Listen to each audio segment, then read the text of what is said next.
ஊருக்கு வந்து சிவாவை நேரில் தான் பார்க்க முடியலன்னா ஒரு ஃபோன் கூட போக மாட்டேங்குதே. கடவுளே, நான் எப்படி தெரிஞ்சுப்பேன் அவர் கையில் கொரியர் கிடச்சிதா இல்லையான்னு? நீங்கள் மட்டும் தான் அங்கே ஃபீல் பண்ணுவீங்களா? நான் ஃபீல் பண்ணவே மாட்டேனா? எங்கள் வீட்டில் என்னவோ என்னை மட்டுமே திட்டுறாங்க. யமுனையாற்றிலே ஈரக்காற்றிலே கண்ணனோடுதான் ஆட, பார்வை பூத்திட பாதை பார்த்திட பாவை ராதையோ வாட.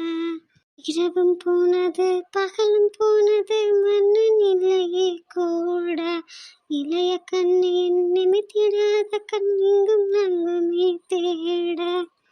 ஆயர்பாடையில் கண்ணன் இல்லையோ, ஆசை வைப்பதே அன்பு தொல்லையோ.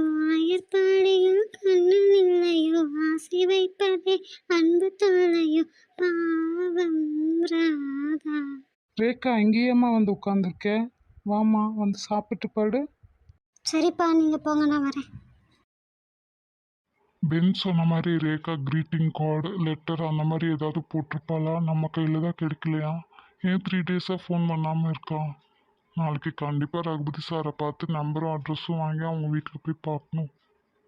சிவா, என்ன சிவா டல்லாக இருக்க? ரேகாவை நினச்சி ஃபீல் பண்ணிகிட்ருக்கியா? இதுக்குத்தான் இந்த லவ்வே வேண்டாங்கிறது. எவ்வளோ ஜாலியாக இருந்த, இப்போ பாரு எப்படி சோகமாயிட்ட. சோகம் இல்லை சசி, ரேகாவை நினச்சிக்கிட்டே இருந்தாலே அதில் கூட ஒரு சுகம் இருக்குது. சாரிடா சிவா, இந்த சுகம் கூட உனக்கு நிரந்தரமாக கிடைக்காது. ரேகா மறுபடியும் கூப்பிடவே இல்லையா? எந்த இன்ஃபர்மேஷனும் இல்லையா சிவா? இல்லை சசி, மறுபடியும் அவள் கால் பண்ணவே இல்லை. அவள் மெசேஜோ காலோ என்ன பண்ணாலும் உனக்கு தெரியாது சிவா. பிளாக் பண்ணி மட்டும் இல்லை, செட்டிங்ஸ்லேருந்து எல்லாமே உன்னோட ஃபோனுக்கு அவளோட நம்பர்லேருந்து எதுவுமே வராதபடிக்கு நான் மாற்றி வச்சுருக்கேன். இனிமே தான் இருக்குது உன்னோட காதலுக்கு அழிவு காலம் என் கையால் தான். நாளைக்கு ரகுபதி சார்கிட்ட அட்ரஸும் ஃபோன் நம்பரும் வாங்கி நேரில் போய் பார்க்க போகிறோமே, அதை நம்ம சசிகிட்ட சொல்லலாமா வேண்டாமா? பென்ஸ் எல்லாத்தையும் சசிக்கிட்ட ஷேர் பண்ண வேண்டாம்னு சொன்னானே, இப்போ என்ன பண்ணுறது? சரி சிவா, குட் நைட். சரி சசி, காலையில் பார்ப்போம். ரேவதி என்னை யாருன்னே தெரியலன்னு சொல்கிறா. இவ்வளோ கடத்த வந்தவங்க கிட்டேருந்து காப்பாற்ற போய் தானே என் அம்மா இருந்தாங்க. அது கூட மறந்து போச்சா? போலீஸ் குவார்ட்டர்ஸில் ஒன்றா தானே வளர்ந்தோம், ஒரே ஸ்கூல் தானே படித்தோம். அப்போ தானே இவங்க அம்மாவை பார்த்து நான் பேசினேன். 15 வருஷம் ஆயிட்டா, அது கூட மறந்து போயிருமா என்ன? அதுவும் நக்கெல்லாம் வேற பேசுகிறா. என்ன ஆச்சு இவளுக்கு? வெள்ளிக்கிழமை வந்து என்ன சொல்ல போகிறானே தெரியலையே. இவன் என்ன சொன்னாலும் சரி, என் வாழ்க்கையில் இவன் மட்டும்தான். இவளை தவிர வேற யாரையும் கல்யாணம் பண்ணக்கூடாது. அம்மாடி ரேக்கா, எழுந்துருமா. இந்த ரேக்கா எழுதிருச்சு, காப்பியை குடி. Good morning daddy. Good morning mummy. Komi, கொண்டா காஃபியா. உங்கள் பொண்ணு பல்லு தேய்க்காமையே காஃபி குடிக்கிறான். நாளைக்கு மாமியார் வீட்டில் போய் இப்படியே பண்ணட்டும், சரியா? ஏலே கோமி, நான் பல்லு விளக்கிட்டு தான் சும்மா படுத்திருந்தேன். சரி ரேக்கா, நாங்கள் உங்கள் பெரியப்பா வீட்டுக்கு முகூர்த்தங்கால் போட போகிறோம். நீ குளிச்சு ரெடியாக இரு. இன்னைக்கு குலதெய்வ கோயிலுக்கு போகலான்னு பாட்டி சொன்னாங்க. நான்லாம் எங்கேயும் வரல, எப்படா ஊருக்கு போவோன்ட்டுருக்கு. இன்னைக்கு நாளைக்கு ஒரு நாள் தாம்மா, பொறுத்துக்கோ. போங்க டாடி, நான் இதுக்கு ஊருக்கு வராமையே இருந்திருக்கலாம். நீ ஏன் சொல்கிற, எதுக்கு சொல்கிறேன்னு எங்களுக்கு தெரியாதா? அதான் 2 நாள் பொறுத்துக்கோன்னு சொல்கிறோம்ல. ஏன் சொல்கிறேன்? வேற எதுக்கு, சிவாவை பார்க்க முடியலன்னு தான். தெரியுதுல்லம்மா, அப்புறம் ஏம்மா படுத்துறீங்க? நீ ஃபோன் பண்ணி பேசுன்னு நான் சொன்னனா இல்லையா? நீ பேசுனியா? ஃபோனே போகலம்மா. சரி ரேக்கா, ஊருக்கு போனதும் ஃபோன் பண்ணி பேசு. போங்க டாடி. ஊருக்கு போனதும் முதல் வேலை ரகுபதி சாரையும் சிவாவையும் வர சொல்லி மேரேஜ் ஃபிக்ஸ் பண்ணுறது தான். அது வரைக்கும் உங்கள் பொண்ணு அமைதியாக இருப்பா பாருங்க. ஃபோன் பேசினா கூட பரவாயில்ல, முதல்ல லைனே போகலாமா? சரி, ஊருக்கு போய் தான் பார்க்கணும். நீ இன்னைக்கு ரெடியாக இரு, நம்ம முதல்ல கோயிலுக்கு போயிட்டு வருவோம். நான் வரலம்மா, நீங்கள் மட்டும் போயிட்டு வாங்க. ரேக்கா, கோயிலுக்கு வாமா, அங்கே என்ன வேண்டுனாலும் நடக்கும். பாப்பா, நான்லாம் எங்கேயும் வர மாட்டேன். அப்பா சொன்னால் கேட்பியா மாட்டியா? இப்போ நாங்கள் உன் பெரியப்பா வீட்டுக்கு போயிட்டு வரோம், நீ ரெடியாக இருக்க, நம்ம வந்து கோயிலுக்கு போகிறோம். வா மரகதம். யாரோ வரல சொன்னாங்கப்பா, அப்புறம் பார்த்தா ரெடியாகி நிற்கிறாங்க. போமா, நான் அப்பாக்காக தான் ரெடியாகி நின்னேன். சரி, அதுக்கே முகத்தை இப்படி வச்சிருக்கே? அதான் பாருங்க, உங்கள் அக்கா தங்கச்சி உங்கள் அம்மா எல்லாரும் வராங்க, கேட்பாங்கல்ல. சரி வா, ஏதாவது சொல்லி சமாளிப்போம். நடங்க போகலாம். ஏங்க உங்கள் அம்மா நம்ம கூட வரல? எங்கள் அம்மா தனியாக அதோட காரில் வருது, என் அக்கா தனியாக, தங்கச்சி தனியாக வராங்க. இங்கே வந்தாதாப்பா என்னை வெளியவே கூட்டிகிட்டு போகிறீங்க, அதுவும் காரில். ஆமாப்பா, இங்கே வந்து தான் நீங்கள் எங்கள் கூட டைம் ஸ்பெண்ட் பண்ணுற மாதிரி இருக்கு. இல்லைன்னா எப்போ பார்த்தாலும் பிஸ்னஸ்னு போயிட்டே இருப்பீங்க. இனி அங்கே இருக்கும்போது நான் வெளியே கூட்டிகிட்டு போக பார்க்குறேன். உங்கள் பொண்ணாவது வேலைக்கு போயிட்டு பிள்ளைகளோட அங்கேயும் இங்கேயும் போயிட்டு வரா. நான் எங்கே போகிறேங்க, வீட்டிலேயே இருக்கேன். நீ எங்கே போனாலும் இதே மாதிரி புடவை கட்டிட்டு வா, நல்ல புடவையை கட்டிட்டு வர. என் பிள்ளைக்கே கல்யாண வயசு ஆயிடுச்சு. என் பிள்ளை மினிக்கிட்டு இருந்தா போதும். நான் மினிக்கு என்ன பண்ண போகிறேன் கிளவி. அடப்போமா கும்மி. ரேகா நல்லா சாமி கும்பிட்டுவாம்மா. சரிங்கப்பா. நான் அனுப்பின கொரியர் நல்லபடியாக சிவா கையில் கிடச்சதா இல்லையான்னு எனக்கு தகவல் வரணும் கடவுளே. நான் நல்லபடியாக என் பொண்ணு ஆசைப்பட்ட வாழ்க்கையை அமைச்சு தரணும். நீ எப்பவும் எனக்கு துணையாக இருக்கணும் ஆண்டவரா.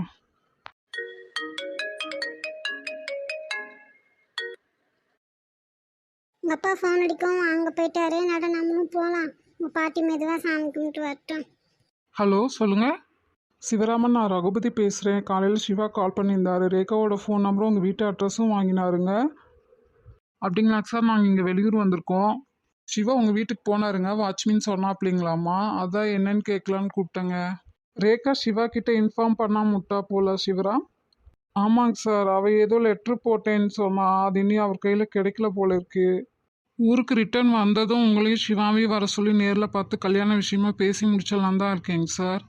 வாழ்வோ சாவோ அது எனக்கு சிவா கூட மட்டும்தான்ப்பா. என்னமோ ரேகா சொல்கிறா, அவகிட்டயே கொடுக்குறேன்னு கேளுங்க.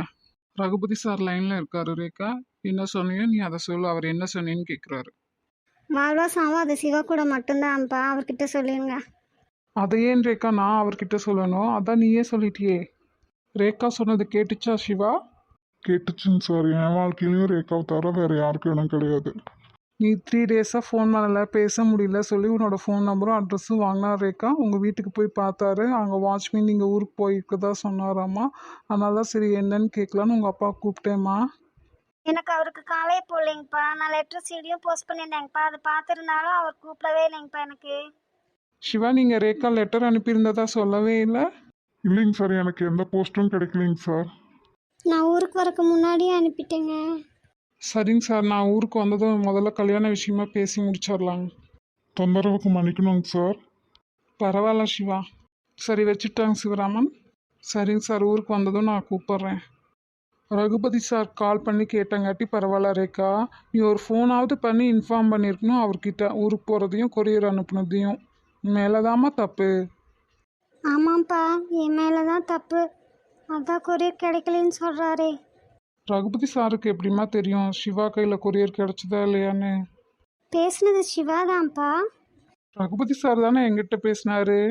கான்ஃபரன்ஸ் கால் போல் இருக்குப்பா. சிவாவும் பேசினார். இது எனக்கு தெரியாமல் போச்சு. இல்லைன்னா நானும் மாப்பிள்ளை கிட்ட பேசியிருப்பேனே. பவராமா சொன்னார் நீ அனுப்புனது கிடைக்கலன்னு. ஆமாப்பா, நான் ரகுபதி சார் கிட்ட சொன்னேன். சிவா தான் பதில் சொன்னார் எனக்கு இன்னும் கிடைக்கல அப்படின்ட்டு. நீ என்னவோ மாப்பிள்ளை மேலே கோவமாக இருந்த, கொரியர் கிடைச்சும் கூப்பிடலன்னு. இப்போ அந்த விஷயம் கிளியர் ஆயிடுச்சுல்ல, கொரியர் கிடைக்கலன்னு தெரிஞ்சிருச்சுல்ல. இனி அவர் மேலே கோவப்படாமல் இரு. ஃபஸ்ட்டே நம்பர் வாங்கிட்டாரு ரகுபதி சார்கிட்ட. நம்ம வீட்டுக்கும் போய் பார்த்துட்டு வந்துட்டாரு. மறுபடியும் ரகுபதி சாருக்கு ஏன்ப்பா கூப்பிட்டு கேட்கணும்? அதை நம்மக்கிட்டேயே டைரெக்டாக கேட்டிருக்கலாமே. ரகுபதி சார் தான் கூப்பிட்டு கேட்டிருப்பாரா இருக்கும், உன்னை பார்த்துட்டாரா இல்லையா என்னாச்சுன்னு. அதனால அப்படியே கான்ஃபரன்ஸ் கால் போட்டு பேசியிருப்பாருமா. அம்மாவும் சரி நீங்களும் சரி அவருக்கே சப்போர்ட் பண்ணுங்க. அப்படி இல்லைம்மா, இப்படியும் இருக்கலாம் தானே சொன்னேன். இல்லைப்பா, வர வர உங்கள் 2 பேர்த்துக்கு நான் முக்கியம் இல்லை, அவர் தான் முக்கியமாக போயிட்டாரு. அதனால தான். இல்லைம்மா, எனக்கு 2 பேருமே முக்கியம்தான். சரி, நீயே நான் ஃபோன் பேசிகிட்டு இருக்கேன், நீ என்ன திடீர்னு வந்து அப்படி சொல்கிற? நீங்கள் வேற யாராவதுக்கு என்ன கல்யாணம் பண்ணி தர பேசிகிட்டு இருக்கீங்கன்னு நான் நினச்சிட்டேன்ப்பா. அதான் அப்படி சொன்னேன். அப்போது அப்பா மேலே நம்பிக்கை இல்லை. இல்லைப்பா, நீங்கள் பேசிகிட்டு இருக்கிறத அரைக்குறையாக கேட்டங்காட்டி தான்ப்பா நான் அப்படி வந்து சொன்னேன். நான் சொன்னதும் தப்பு தான். முழுசாக கேட்டுட்டு சொல்லியிருக்கணும். சரி பரவாயில்லம்மா. இப்போ உன்னோட ஒப்பீனியன் கல்யாணத்தை பொறுத்த வரைக்கும் என்னென்னு மாப்பிள்ளைக்கும் தெரிஞ்சிருக்கும், ரகுபதி சாருக்கும் தெரிஞ்சிருக்கும். ஆமாங்க, இப்போ உங்கள் அம்மாவுக்கும் அவங்க அத்தைங்களுக்கும் தான் தெரியணும். இவ்வளோ நேரம் நீ அங்கே நின்று எல்லாத்தையும் வேடிக்கை தான் பார்த்துட்டு இருந்தேன். இப்போ என்ன திடீர்னு அவங்கள பற்றி பேசுகிற? அங்கேயும் ரேகா கல்யாண விஷயமா தான் மாநாடு நடக்குது. நீங்கள் வந்து பாருங்கள். ஒரு வேளை கோயிலில் வச்சு மறுபடியும் பேச சொல்லுவாங்களா இருக்கும் எங்கள் அம்மாவை. வீடு என்னன்னாலும் பார்த்துக்கலாம். எதுக்கு எடுத்தாலும் கோச்சிக்க கூடாது ரேகா. அப்போ வளர்ப்பு சரியில்லைன்னு எங்களை பற்றி தான் தப்பாக நினைப்பாங்க. ஒரே பிள்ளைங்கிறதாட்டி அடுத்தவங்கிட்ட எப்படி அட்ஜஸ்ட் பண்ணி போகணும்னு தெரிய மாட்டேங்குது அப்படின்னு நினைப்பாங்க ரேகா. நான் உங்ககிட்ட தானேப்பா சொன்னேன், அவர்கிட்ட நான் கோச்சிக்கலையே. சரிம்மா, எதுனாலும் டேக் இட் ஈஸியாக எடுத்துக்கோ, எல்லாத்தையும் பெருசு பண்ணணும்னு நினைக்காத. எல்லாத்துக்கும் ஒரு காரணம் இருக்கும் ரேகா. மாப்பிள்ளை இப்போ உன்னை கூப்பிட்டு பேசல, ரகுபதி சாரை கூப்பிட்டாரு, நீ மூஞ்ச காமிச்சிட்டு இருக்க. என் நம்பர் இருக்குல்ல, அப்போ ஏன் என்னை கூப்பிடல? நான் ரிலாக்ஸாக இருக்கலாம்னு இங்கே வந்தேன். இப்போ உன் பஞ்சாயத்தை பார்க்குறதா உங்கள் அத்தைங்க பஞ்சாயத்தை பார்க்குறதான்னு தெரில. ரேகா என்ன இப்போ பஞ்சாயத்து பண்ணா? ரகுபதி சாரை தொந்தரவு பண்ணதுக்கு பதிலாக நமக்கே கூப்பிட்டுருக்கலாம்லன்னு தான் சொன்னான். வேற எதுவும் அவன் சொல்லலையே, பஞ்சாயத்து பண்ணலையே. ரேகா, தொந்தரவுக்கு மன்னிச்சிருங்க சார்னு சொன்னாரே, அப்போ அதுதான் மாப்பிள்ளையோட வயசோ? ஆமாப்பா. அப்படியே சொன்னாரு. அப்போ நல்லா வளர்த்துருக்காங்க. அவர் தங்கமானவர் தான். அதை உங்ககிட்ட சொன்னாரா ரகுபதி சார் கிட்ட சொன்னாராங்க? அது எனக்கும் தெரியல, ஆனால் என் பொண்ணு தங்கமானவ தான். நீங்கள் என்னைக்குப்பா உங்கள் பொண்ணை விட்டு கொடுத்துருக்குறீங்க? நான் ஏன் என் பொண்ணை விட்டு தரணும்? சரி, அதை விடு. இங்கே என்ன உனக்கு ரிலாக்ஸு? அங்கேனாலும் எங்கள் 2 பேர்த்துக்கு மட்டும்தான் செய்யணும். இங்கே வந்து இத்தனை பேர்த்துக்கு செஞ்சிட்ருக்கேன். இருக்கிறத விட 4 மடங்கு வேலை எச்சாதான் செஞ்சிட்ருக்கேன். அதுக்குள்ளே ரிலாக்ஸ் ஆகணும். என்னனாலும் சொந்த பந்தம்னு சந்தோஷமா இருக்கிறமில்ல? இனி அவளுக்கு மூஞ்சி கொடுத்து பேசவே இல்லை 2 பேர்த்துக்கு கூடயும். இப்போவே இப்படிங்கிற. இனி நல்லா கலகலன்னு பேசி குடும்பமே சந்தோஷமாக இருந்துருச்சுன்னா அங்கே எங்கள் கூட நீ வரவே மாட்டியா இருக்கும். பேசுகிறாங்களோ பேசலையோங்க, ஒன்றா இருக்கிறோமா இல்லையா? அதுதான். நீ அதை நினை, அவளுக்கு எப்போ பிரச்சனை பண்ணலான்ட்டே இருக்கட்டும். அதான் அவங்க இயல்பு, இது ஏன் இயல்பு. அதுக்கு நான் என்ன பண்ண முடியும்? உங்ககிட்ட பேசி ஜெயிக்க முடியுமா? நடங்க போகலாம். கோயிலுக்கு வந்து எவ்வளோ நேரம் ஆயிடுச்சு. சரிங்க, போகலாம்.